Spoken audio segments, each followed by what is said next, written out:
Hi, my name is Amanda Foody, and I am the author of the Wilderlore series, and I'm here today to do a read-aloud from book number 3, The Everstorms. The Wilderlore series is a sprawling fantasy adventure set in a world with hundreds and hundreds of magical creatures known as beasts. And the people who bond with beasts in order to share their magical powers are called lore keepers. Now, in this third book, our main character, Barclay, is 13 years old, and he and his 2 fellow apprentices and their teacher are currently traveling to the desert. And they're doing so inside of this caravan strapped to the back of a humongous dragon named Justine. And no sooner have they gotten into the desert that they notice this strange sandstorm in the distance, and it looks and is behaving in a way that isn't like a regular sandstorm. They fly a little bit closer for a closer look, but once they do, the storm reaches out and snatches them. And that is where we're opening our excerpt today at the very beginning of chapter 2. And as a quick little disclaimer before I start, there are some sound effects in this chapter. I'm not very good at sound effects, but we're just gonna roll with that. Okay. Sand exploded through the windows, smothering the entire caravan in a thick, prickly haze. Barclay coughed. It felt like he was breathing in pebbles. Even his eyes stung, forcing him to squeeze them shut. Justine was wrenched backward, as if the storm was yanking her toward it. Barclay tumbled to the floor, and his shoulder slammed into something soft and shaggy, which he realized was Root. The Lufthansa yelped, then nuzzled his head into his keeper's side to block the harsh sand. Barclay clung to Root tightly. He had to do something. He drew himself to his knees, then stretched his arms in either direction and thought, wind. Gusts blasted from his palms at the windows, so powerful that any papers and loose trinkets were cast out with the sand and hurled into the sky. Barclay tried to gulp in a deep breath of clean air, but his chest only shuddered with more coughs. As powerful as his windlore might have been, it wasn't enough to rip Justine from the sandstorm's grasp. The carrier dragon flailed, whipping the caravan this way and that, but it was no use. The storm dragged them backward as though trying to swallow them whole. "Brace yourselves," Runa shouted. Their already dim surroundings went utterly black. Then they were falling. Everyone screamed as they were thrown upward. Barclay slammed into the ceiling and his lore abruptly died. Sand barged back into the caravan. Sparing Root any more terror, Barclay returned him to the golden tattoo-like mark on his shoulder, where he resided in stasis until Barclay was ready to summon him again. Immediately it began to sting in warning, and he girded himself for impact, possibly even for doom. A heartbeat before they crashed to the ground, Justine managed to spread her wings against the violent winds. They stopped free-falling with a jerk. Barclay smacked the floor face first, and pain burst from his nose. He groaned and rolled over, tasting blood on his lips. Seconds later, Justine clumsily landed, the blow softened by the cushioning dunes. They skidded for several seconds before finally coming to a halt. At first, Barclay was too scared to move, certain he'd shattered all his bones. But the torrents of sand continued to rage, making it impossible to inhale. And so he had no choice but to raise his arms and muster his lore again. The wind drove the debris outside, and he gasped for air. A warm glow appeared. He opened his eyes to find Viola lying beside him, an orb of light shimmering around her hands and illuminating the caravan. She looked as shaken as he felt, with several scrapes torn across her light brown skin. Her eyes widened as she took him in. "Your face!" Barclay was too busy using his lore to find a mirror, but judging from the pain throbbing from his mouth to his forehead, he must have looked a mess. Runa was in front of him in an instant. Her pale blonde hair, normally braided, hung wild and loose, and sand was matted in her eyebrows. "Your nose is broken," she told him matter-of-factly. "I'm going to reset it with my bone lore. Are you ready?" Barclay was not ready, but Runa didn't give him a chance to say so. An invisible force yanked his nose back to the center with a loud, agonizing snap.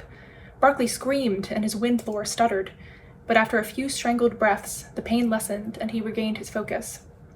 "Not my best work. It's still a little crooked, but it'll have to do." Runa patted Barclay on the shoulder. "That was quick thinking up there. Well done. How long do you think you can keep going?" Barclay's windlore was far stronger than it used to be, but he'd never used this much longer than a few minutes at a time. "A while," he answered, determined not to prove his words a lie. Viola woozily stood and gawked at the ruined caravan. "What are we going to do now?" Her voice was scratchy, as though a prickly pear had gotten lodged in her throat. Carrier dragons are all equipped with distress beacons, so once we find it, we can send a signal to the closest city to come help us, said Runa. Now, where's Tig? I'm here, came a muffled voice from beneath a heap of carpets. Then Tig crawled out from under them, like a dung beetle. He collapsed at their feet. I want a better look. Fly a little closer. What could go wrong? He mimicked Runa mockingly. Neither Barclay nor Viola was brave enough to make fun of the Fang of Dusk, but Tig had known Runa his whole life. Before he died 2 years ago, Runa had been Tig's father's best friend. Normal sandstorms don't just reach out and grab people, Viola said nervously. What is this? I don't know, Runa responded. This doesn't seem as bad as what the High Keeper described in her letters. Doesn't seem as bad? Tig repeated. Should it also be raining fire? If there's been a sandstorm, why wouldn't Mom have told me in her letters? Asked Viola. I promise to answer your questions later, Runa assured them. For now, let's just focus on getting out of here. She walked toward the pilot, who was slumped unconscious in the saddle. She shook his shoulder, but he didn't respond. Is he dead? Barclay squeaked. No, but he's out cold. I'm going to check on Justine. Tig, would you search through these compartments for the distress beacon? With that, Runa slipped out one of the windows into the storm. Tig rummaged through the compartments and the walls on either side of the cockpit. Each drawer he thrust out was dusted in a thin layer of sand. Is this the part where we all get eaten by a sand serpent? I heard they swim underneath the dunes. As for Hyas, Viola corrected, using their proper name, are really rare. I'm more concerned with whatever beast is causing this sandstorm. You think a beast is doing this? Barclay asked. Well, it's not a normal storm, is it? That means there's some lore at work. Found it. Tig brandished a strange disc that looked like a smushed beetle. He slid open 2 of its wing-like slats, and the disc began to blink with red light. Can a rescue team really reach us in here? I don't know, Viola replied. If they figure out we're in this storm, they'll probably send a team of guardians to fetch us. How long do you think that'll take? Asked Barclay. He didn't want to admit it out loud, but his arms were already tiring. Grrr. A thunderous growl boomed in the distance, so loud that it drowned out even the roaring of the storm. The 3 apprentices froze. Are you sure Asperhaias are rare? Barclay asked anxiously. His fingertips trembled, making his lore stutter out in spurts. Behind them, Runa climbed back inside. The good news is that Justine is fine. She's just frightened, though I don't think the fall helped her stomachache. The bad news is that the winds are too strong for her to lift off again. Did you find the beacon? Yeah, but are we just going to pretend that there isn't some giant beast out there? Tig demanded. As always, Runa's tone was cool and measured. I'm also interested to see what made that noise. So come on, let's move outside. Barclay, Viola, you keep using your lore. Tig, you and I will grab the pilot. Outside? Tig echoed. Is this for another closer look? Runa shrugged. If you'd rather not see the possible monster hunting us, then by all means, go back to lying under your carpets. Tig had no argument for that. So the 4 of them, with the pilot limply in tow, shoved open the caravan's door and staggered outside onto the slope of a soft dune. Barclay had been looking forward to seeing the desert up close, but it was so dark amid the storm that it might as well have been the dead of night. Even with Viola's makeshift lantern, the blustering sand obscured everything more than a few feet in front of them. It was also far hotter on the ground than it had been in the sky, hotter and drier than even the longest summer days in the woods or at the sea. Gradually, Barclay shifted his lore. Instead of blowing air in opposite directions, he shaped the wind into a sphere, with all of them protected inside.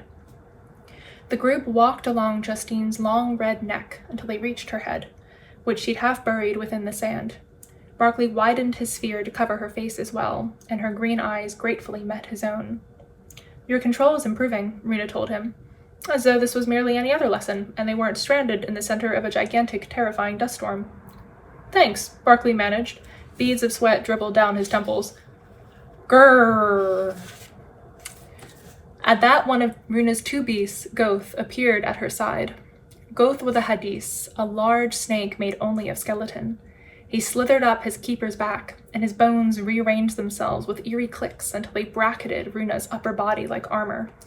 His tail stretched out over the top of her right hand into a long, lethal blade. What kind of beast do you think it is? Tig asked, his voice cracking. It could be a tricanus, Viola said, and the name alone made a shiver creep down Barclay's spine. Or a waramasa, Or an asperahia. I knew it! Quiet, Runa snapped, her voice unusually sharp with warning. Their bickering abruptly silenced. In the distance, a sound rumbled.